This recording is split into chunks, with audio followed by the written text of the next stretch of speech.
What's up, guys? Adam Whisker Fisherman TV.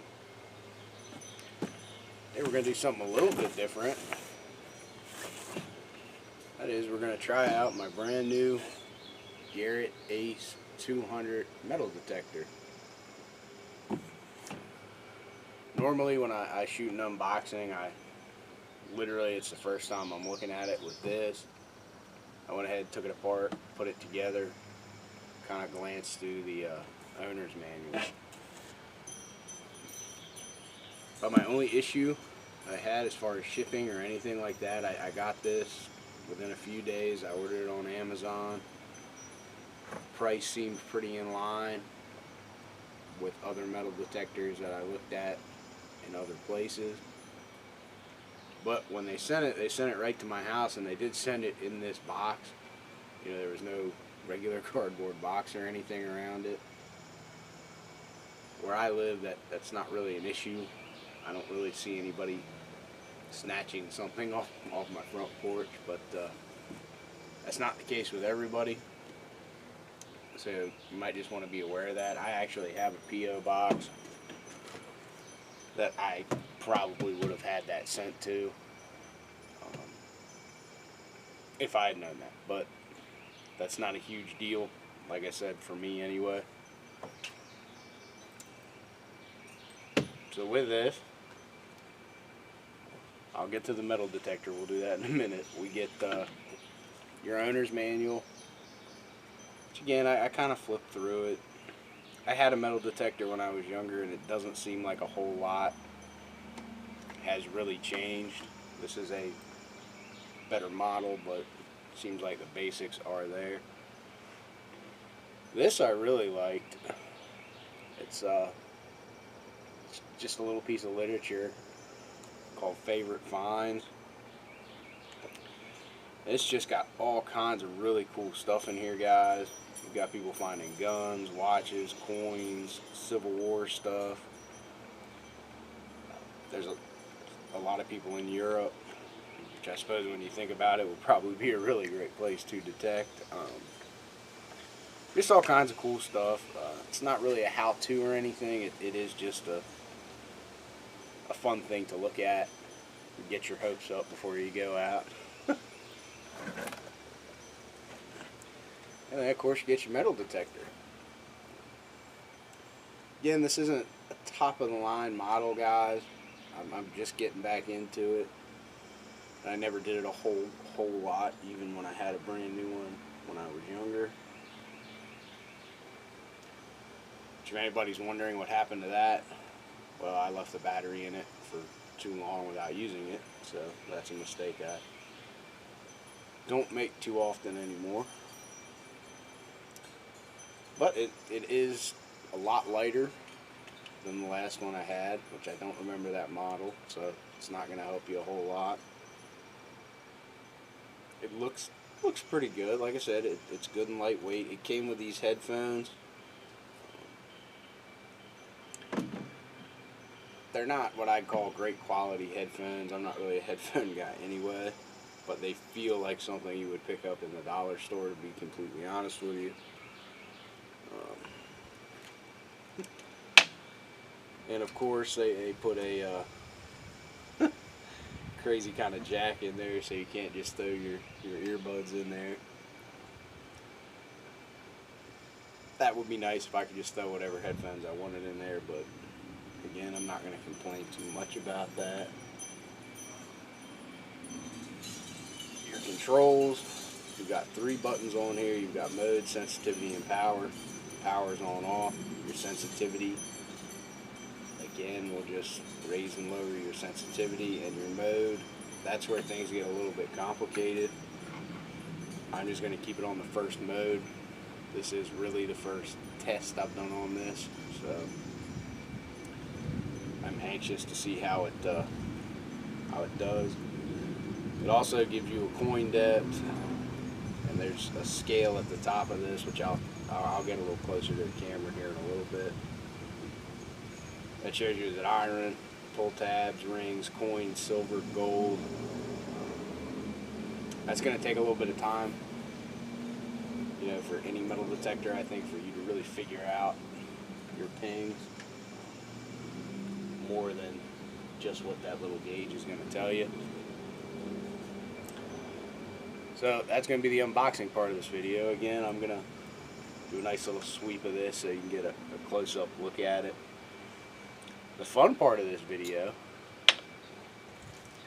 I was thinking, you know, I read in the manual, I've seen people do bench tests where they take a piece of silver, a coin or something, just to kind of hear what it'll ping at. But I was thinking, you know, I have a lot of the stuff that's in this. I'm not going to do all of them today, but I have this stuff. I have a backyard. I have a camera. Why don't I go out here and do, you know, a real live test? So I got 4 items here. I've got a 24 Garrett, a 24 karat gold chain,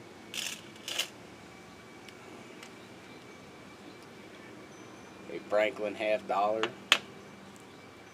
a 5-ounce silver bar, and this is a lead bullet that I cast a few days ago for my muzzle loader. So I'm going to go out here, just right off my porch here. I'm not going far. I'm going to take a ruler. I'm going to bury the biggest item at the farthest depth, which is probably going to be in the 7 to 10 inches range. I don't want to go crazy, and I really don't want to lose any of my stuff. I'll probably bury the coin at the most shallow depth, probably around 2 inches, and the gold and the lead bullet, we'll just kind of see where that ends up. I'm not going to lose my mind trying to make this a huge experiment here. It's just something I'm interested to see. And most of the bench tests that I see are just that. They are bench tests, which I'm going to do that in a little while, but I figured I would try and do something a little bit different for this video. Alright, so I'm going to give you a close-up, and then I'm going to go out here and bury this stuff and pick it back up. Alright guys, so this is kind of going to be your close-up at your coil. Not really a lot to say about as far as what you can see. As you can see, it is very adjustable.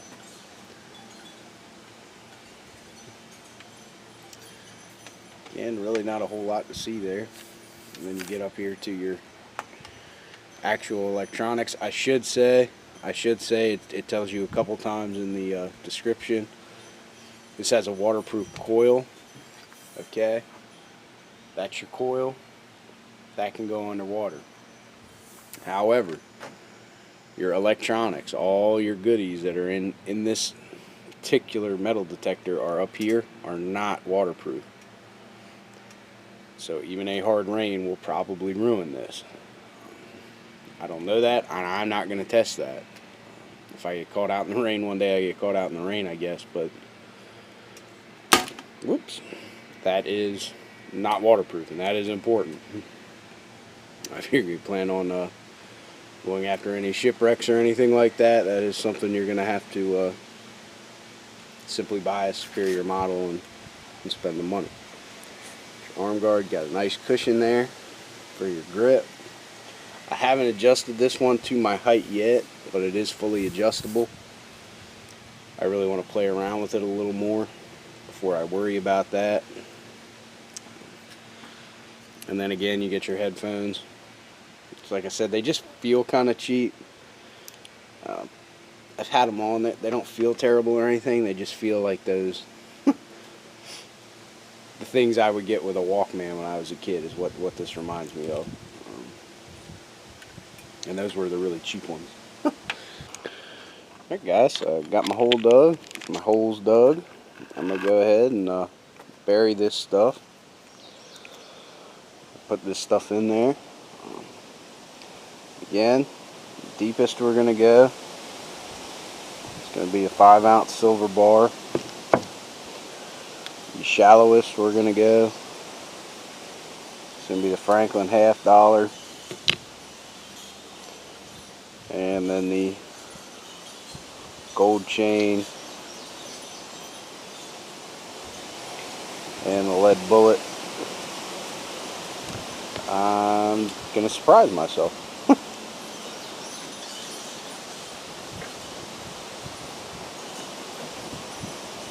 Alright, so I got everything out there in the ground. Not sure if you can tell, but I did mark where everything is at if anybody's calling me crazy. Now I'm going to go down there, and like I said, this is an experiment just to see what those pings are going to sound like and if it's going to ping at all. I'm kind of curious to see things like the lead bullet and the silver bar. You know, what's the difference going to be between that and the silver coin? Let's go find out.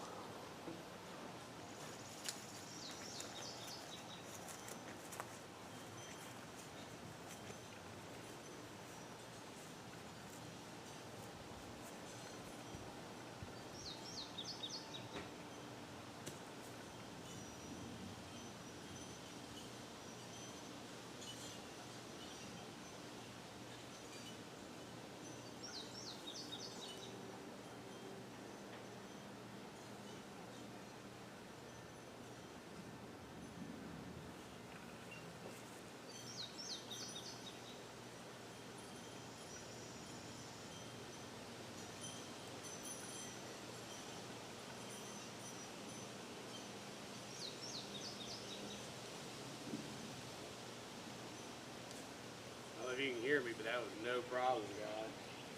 Real high-pitched ping. I can tell you just from being near that stake, it's a very distinct, different sound than it's non-precious metal or steel.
Actually showed up as coins, guys. That's interesting.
Alright guys, so that was our test. Picked up the silver bar without a problem, guys. Obviously you're not going to encounter a ton of these, but it most definitely picked it up. It picked up the coin really well. The gold chain, it picked it up, but it was actually showing it as coins. So I'm probably just going to have to play around with that a little bit. Then again though, if it says coins, that's probably something I'm going to dig up anyway. It picked up the lead bullet. However, I noticed that the ping, you know, the beep beep, was actually really close to the silver between that and the lead. Now, while I was out there, it picked up my shovel, and it picked up some of the stakes I was using, and there's a very distinct, very different sound to those. But I suppose because lead is a non-ferrous metal, it's just something, again, that I'm glad I'm aware of now. But again, for that little test, I'm pretty happy with it. And I hope you guys enjoyed this video. Click subscribe, comment, like, all that good stuff. And hopefully, over the course of the next few months, maybe I will put out a metal detecting video or two. It is not what I'd say one of my main hobbies, but if I'm out and I have the time and the weather's permitting, I'll bring a camera along and maybe I'll have some cool stuff to show you. Thanks again.